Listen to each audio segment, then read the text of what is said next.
Bueno, para hablar del tema de dislipidemias o hiperlipidemias, como sabemos es una enfermedad crónica, asintomática muchas de las veces y que tiene mucho que ver con complicaciones en la mayoría de nuestros pacientes que tienen enfermedades metabólicas como la diabetes, ¿no? Entonces, las dislipidemias son patologías muy asintomáticas que si no las diagnosticamos pueden traer consecuencias a futuro. Para hablar un poco de este tipo de enfermedad que tiene que ver con el metabolismo de los lípidos, vamos a revisar un poco sobre la biosíntesis del colesterol, ¿no? En realidad el colesterol es un término que procede del griego que es cole, que significa bilis, y ésteres, que significa sólido.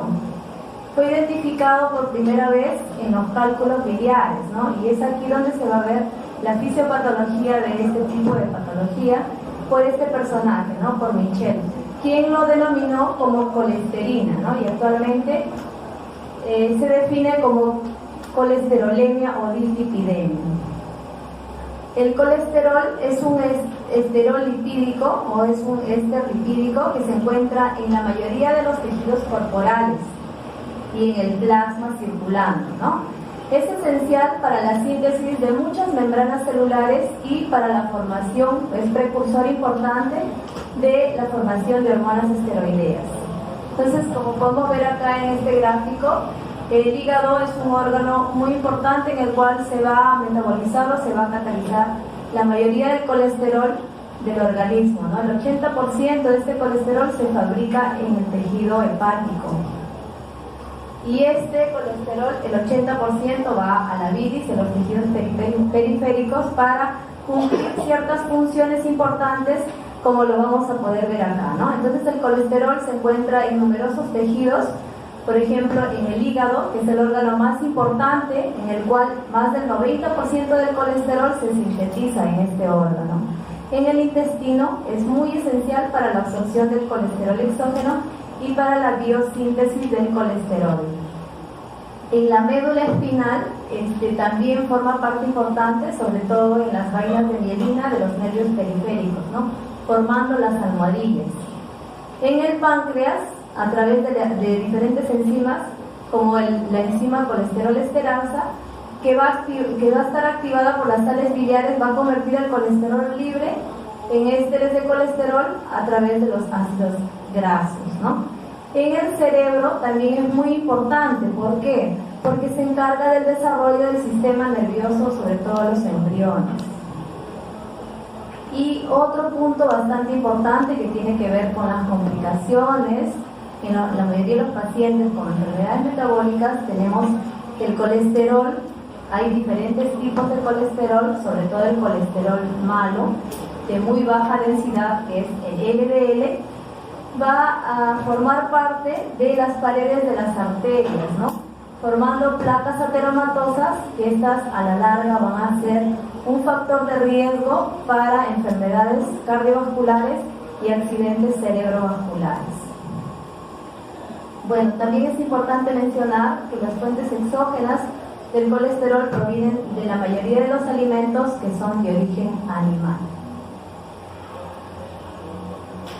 Entonces, ¿cuáles son las funciones del colesterol? El colesterol cumple múltiples funciones, ¿no? A nivel estructural, es un componente muy importante en las membranas plasmáticas, sobre todo en las células de los animales, más no de los vegetales. Y esta va a regular sus propiedades físico-químicas y le va a dar la característica importante de las membranas celulares de la fluidez de la membrana. Es precursor de la vitamina D y es esencial en el metabolismo del calcio. Es precursor importante de las hormonas sexuales, sobre todo la progesterona, los estrógenos y la testosterona. Y es precursor de las hormonas corticoideas, como el cortisol y la hormona aldosterona. También es importante porque es precursor de las sales biliares, que son esenciales en la absorción de algunos nutrientes lipídicos, y también forma parte de la vía principal para la excreción corporal. Entonces el metabolismo del colesterol tiene que estar en equilibrio, tanto la formación como la excreción tienen que estar en equilibrio. ¿Qué pasa en la mayoría de los pacientes diabéticos, por ejemplo, que tienen una alteración en este metabolismo? no hay mayor formación y no hay una buena excreción. Entonces estos tienden a circular en el torrente sanguíneo y se van a ir acumulando en forma de placas, sobre todo en la capa íntima de las arterias importantes. Acá en este gráfico podemos ver las características del colesterol y la fluidez de la membrana celular. Entonces, el metabolismo de los lípidos se transportan en realidad en el plasma a través de las lipoproteínas. Estas lipoproteínas tienen dos partes importantes, la capa hidrofílica y el núcleo hidrofóbico. Y su composición tenemos a los lípidos que son no polares, en el cual está constituido por el colesterol esterificado y los triglicéridos, y la capa externa formada por lípidos polares. Acá tenemos al colesterol libre, a los fosfolípidos y proteínas. Dentro de estas proteínas tenemos a las apolipoproteínas. Estas apolipoproteínas están ordenadas de mayor a menor densidad, ¿no? Acá lo vamos a ver en un gráfico. La estructura de estas lipoproteínas, como ya lo hemos mencionado, tenemos a los kilomicrones, tenemos al VLDL, que son lipoproteínas de muy baja densidad, precursoras del LDL, el IDL, que son lipoproteínas de densidad intermedia, tenemos al LDL, que son lipoproteínas de baja densidad. ¿Por qué es importante esta lipoproteína de baja densidad? ¿Por qué? Porque a diferencia de las otras lipoproteínas, tiene una característica muy importante. Es muy pequeña y muy densa y tiene la capacidad de adherirse a las paredes de las arterias. Entonces tiene una característica importante que es aterogénica, ¿no? Entonces esta lipoproteína tiene ese tipo de características que la mayoría de los pacientes diabéticos, cuando nosotros dosamos un perfil lipídico, vamos a ver que los pacientes tienen un tipo de dislipidemia muy característica. El LDL colesterol en estos pacientes generalmente está incrementado y el HDL en estos pacientes generalmente está bajo, ¿no? A expensas también de los triglicéridos, que también se encuentran muy elevados en el plasma sanguíneo. Y el HDL, que es la lipoproteína de alta densidad, ¿no? Entonces acá en estas lipoproteínas, solo para resaltar, vamos a ver que conocemos a la LDL comúnmente como una lipoproteína o un colesterol de tipo malo, ¿no? Justamente por esa característica heterogénica que tiene. Y el HDL es un colesterol bueno, ¿no? Conocido comúnmente en términos generales. ¿Por qué? Porque tiene la capacidad de transformar el colesterol LDL malo en colesterol bueno, ¿no? Y pasarlo a la circulación. Y el colesterol malo se va a ir a la vía de excreción. En este gráfico podemos ver las lipoproteínas, tanto de baja y de alta densidad, como podemos ver acá, ¿no? Entonces, ¿cuál es el origen y la función de las lipoproteínas? Los kilomicrones generalmente tienen origen intestinal y se encarga del transporte de los lípidos básicamente de la dieta. El VLDL tiene origen hepático y se encarga del transporte de los lípidos endógenos, fundamentalmente del tiacilglicerol. El IDL surge del VLDL, su precursor, y por acción de la lipoproteína lipasa también se va a transformar a la larga en LDL. Y el LDL surge del IDL, que es su precursor, y se encarga del transporte de colesterol del hígado a los tejidos periféricos para cumplir las funciones que inicialmente lo hemos mencionado. Y el HDL, que es la lipoproteína de alta densidad, es de origen tanto hepático como intestinal y se encarga del transporte reverso del colesterol y del metabolismo del VLDL y los kilomicrones, ¿no? Tiene esta doble función, es por eso que se dice que es un tipo de colesterol bueno, ¿no? Porque se va a encargar del transporte centrípeto reverso, en el cual va a haber mayor reutilización del colesterol, va a seleccionar el colesterol malo del bueno, el bueno lo va a permitir entrar a la circulación y el malo se va a la vía de excreción, ¿no? Es por eso que se le conoce como un colesterol, entre comillas, bueno. Y las apolipoproteínas en realidad son componentes estructurales de las lipoproteínas. También pueden actuar como cofactores enzimáticos. Tenemos a la ApoC2 que activa a la lipoproteína lipasa tipo LPL, la ApoA1 que activa la lecitina colesterol, acetiltransferasa. Estas lipoproteínas son cofactores que van a actuar en diferentes reacciones enzimáticas en relación al metabolismo de los lípidos. Y los ligandos, los receptores para lipoproteínas como la ApoE100 y la ApoE, que en realidad son ligandos del receptor de LDL, ¿no? Que entre comillas también sirven como transportadores de colesterol LDL. Y tenemos a receptores en diferentes células como el ApoC100 y el receptor LDL. Los receptores LDL que se encuentran generalmente en el tejido hepático. Acá tenemos las diferentes apolipoproteínas y cuál es la función que realizan, ¿no? La ApoA1, por ejemplo, la lipoproteína HDL, su función es activar este ligando CAP, y la ApoC100, que tiene diferentes ligandos o receptores en estas lipoproteínas, y básicamente su función sirve como transporte, como un ligando del receptor LDL.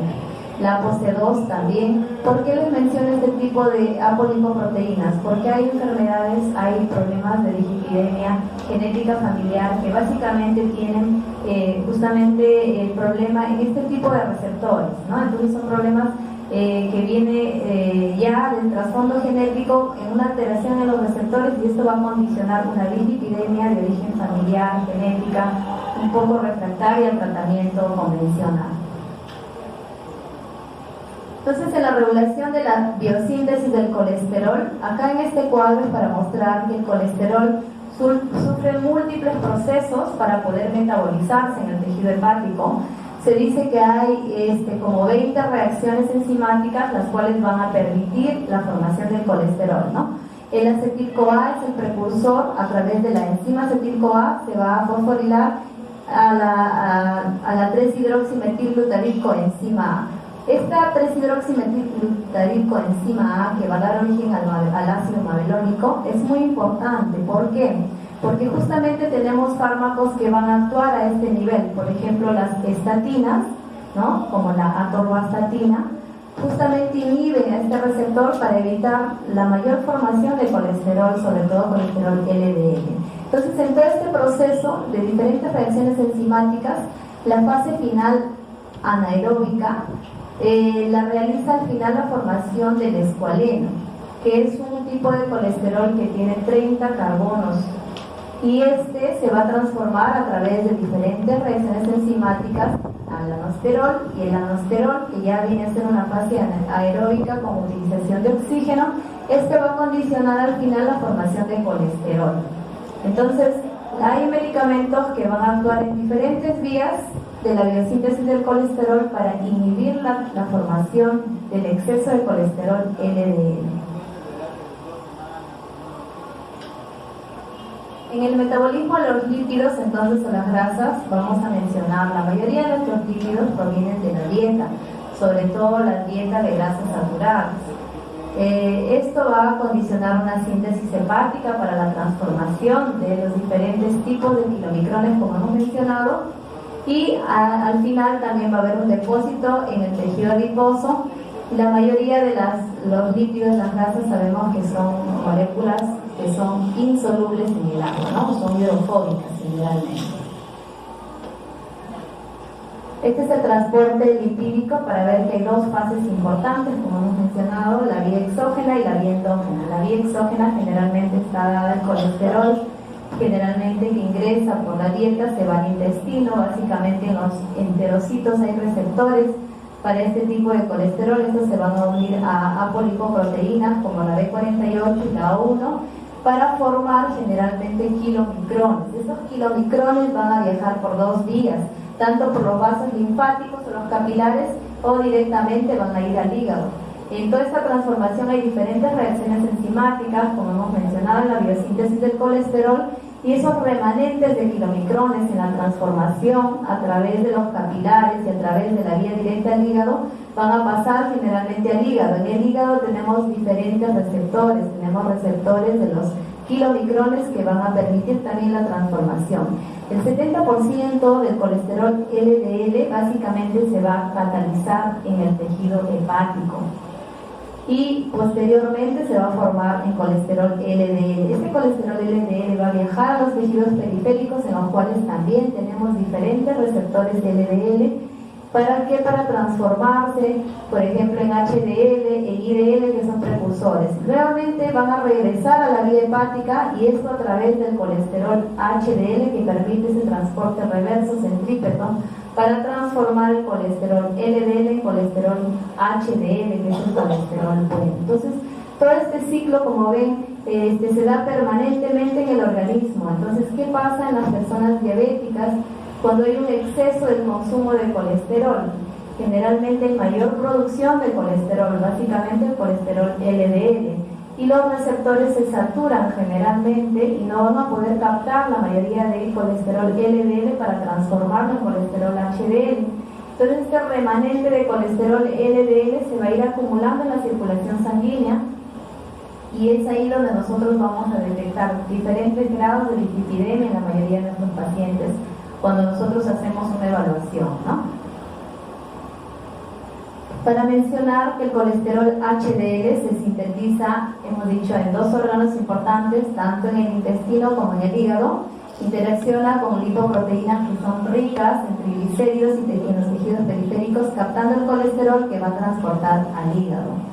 Este transporte inverso centrípeto lo realiza básicamente el HDL. De los tejidos al hígado es reutilizado y excretado por la vía de eliminación, que es la vía biliar generalmente.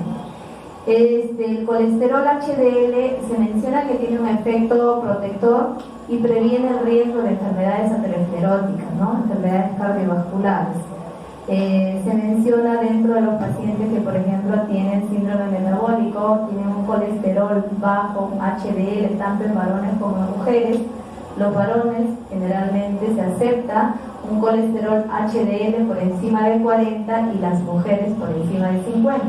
Entonces, cuando estos valores se encuentran bajos en este tipo de personas, el paciente tiene más riesgo de problemas cardiovasculares, porque no va a haber esa reconversión reversa que hemos mencionado de la transformación del colesterol LDL a HDL, ¿no?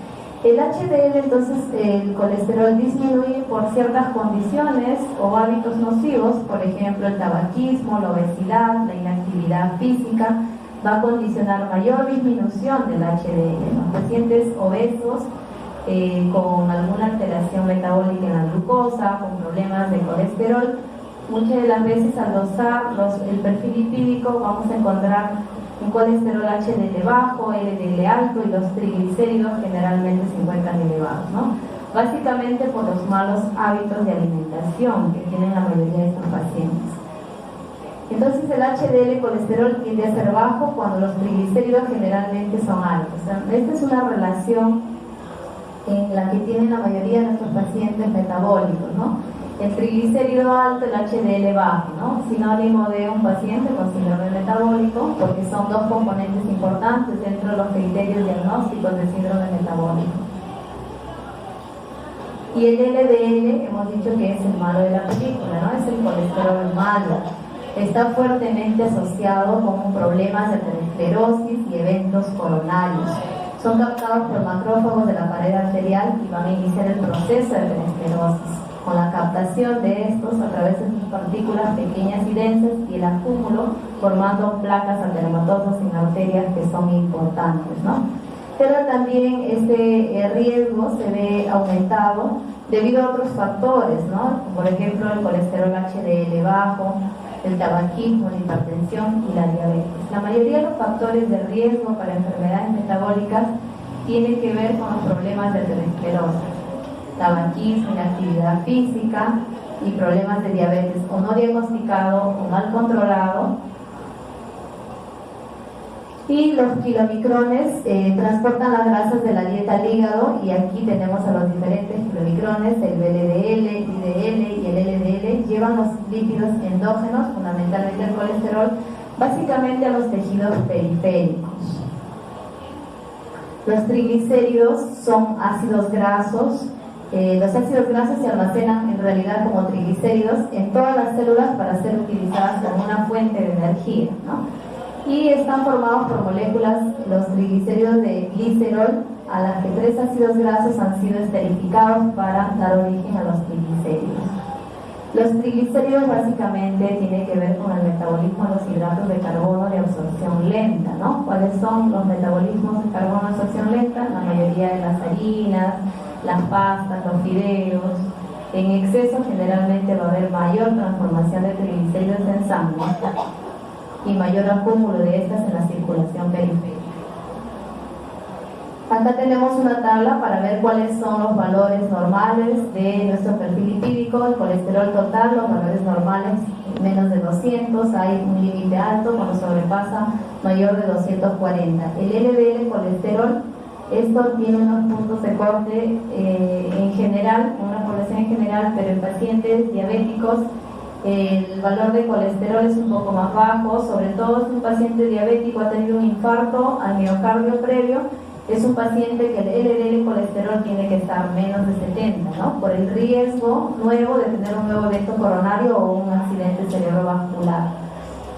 El HDL colesterol menos de 40 se considera bajo, pero hemos mencionado que los valores aceptables y óptimos son más de 40 en varones y más de 50 en mujeres. Y los triglicéridos, generalmente el punto de corte es menor o igual a 150, ¿no? Por encima de 500, el colesterol por encima de 500, perdón, el triglicérido por encima de 500, se menciona que puede traer un problema de pancreatitis aguda, ¿no? Y por eso que es importante tratar este tipo de dislipidemia, por ese riesgo que existe. Entonces, una vez ya revisado lo que son el metabolismo, la biosíntesis del colesterol, habiendo conocido cuál es el colesterol malo y bueno, vamos a hablar del problema de la enfermedad que condiciona el acúmulo de este tipo de lípidos en sangre. Tenemos a la dislipidemia e hipercolesterolemia, que son sinónimos. ¿Qué cosa es la dislipidemia? Dislipidemia son un conjunto de enfermedades que son asintomáticas. No hay un síntoma cardinal alguno que nos esté orientando que el paciente tiene un problema de dislipidemia. Se caracteriza por presentar concentraciones básicamente anormales del metabolismo de las lipoproteínas sanguíneas.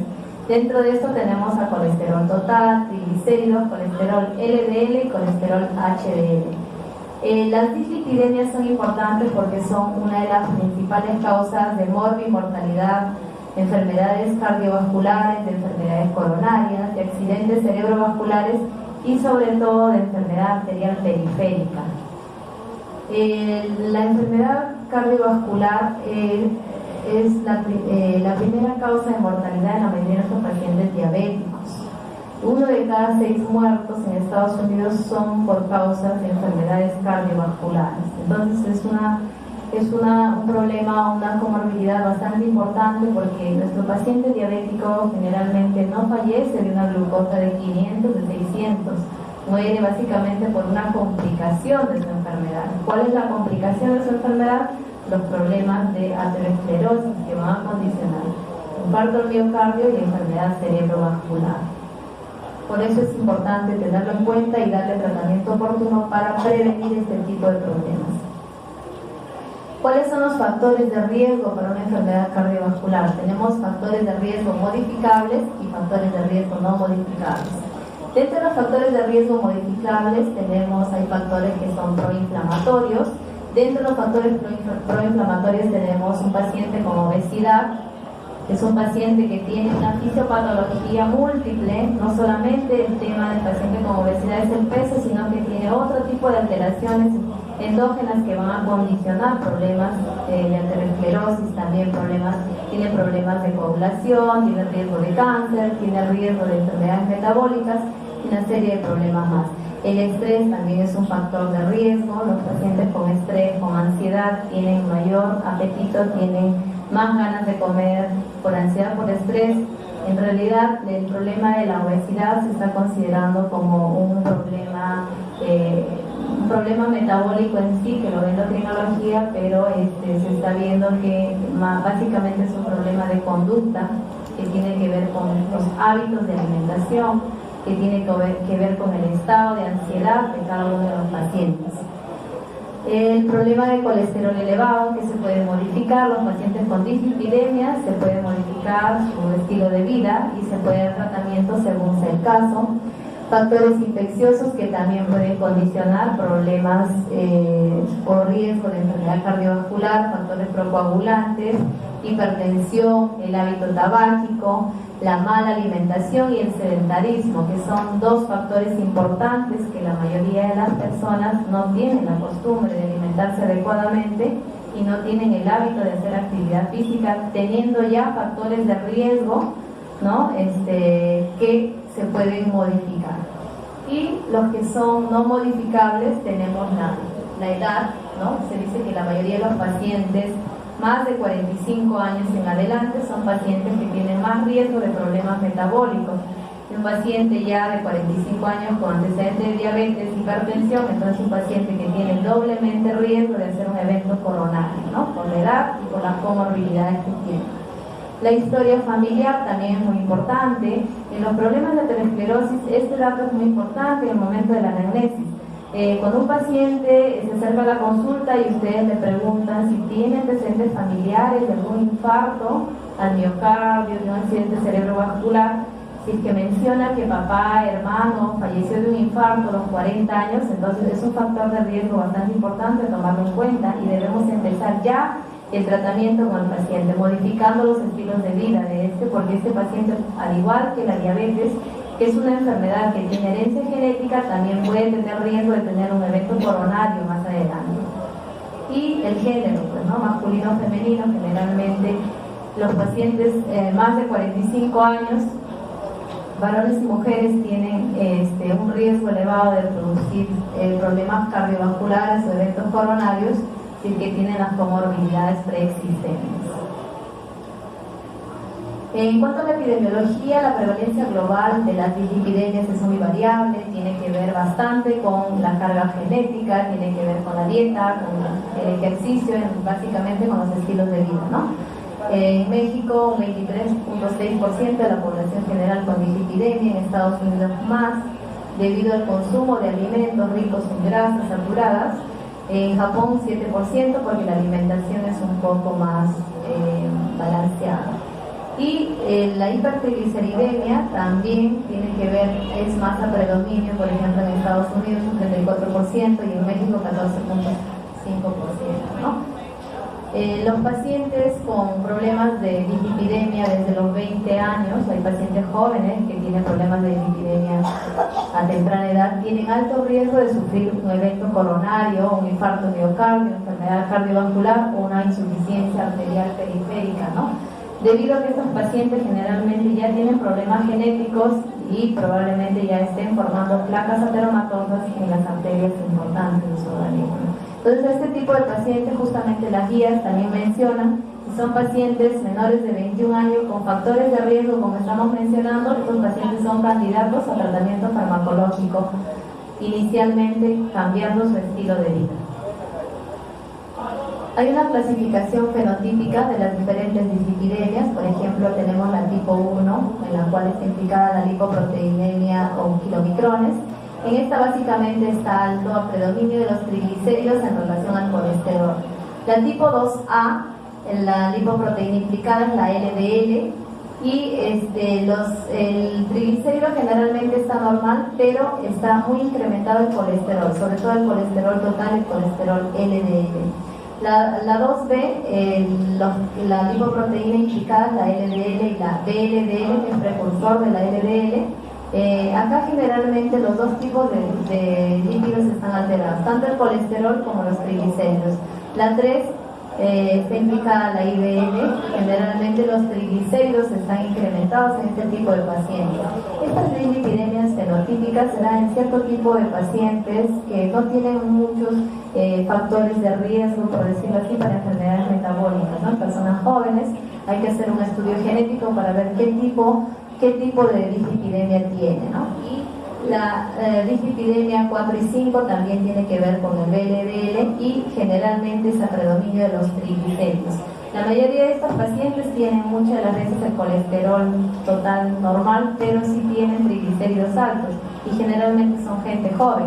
Entonces en ellos hay que sospechar de un problema de una dislipidemia de este tipo de causa fenotípica y buscar qué tipo de alteración tiene.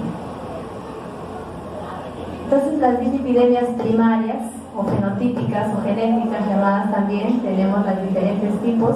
Para mencionar acá en este cuadrito que la mayoría de las dislipidemias primarias, ya sea la hipercolesterolemia común, la familiar, la hipertrigliceridemia común, son generalmente poligénicas, múltiples genes están implicados, tienen múltiples factores fenotípicos y sobre todo factores ambientales que van a exacerbar el cuadro, ¿no? La mayoría de estas tienen múltiples genes implicados, como podemos ver acá. Es un poquito difícil diagnosticar porque muchas de las veces no tenemos a la mano este tipo de estudio genético para poder hacer un diagnóstico.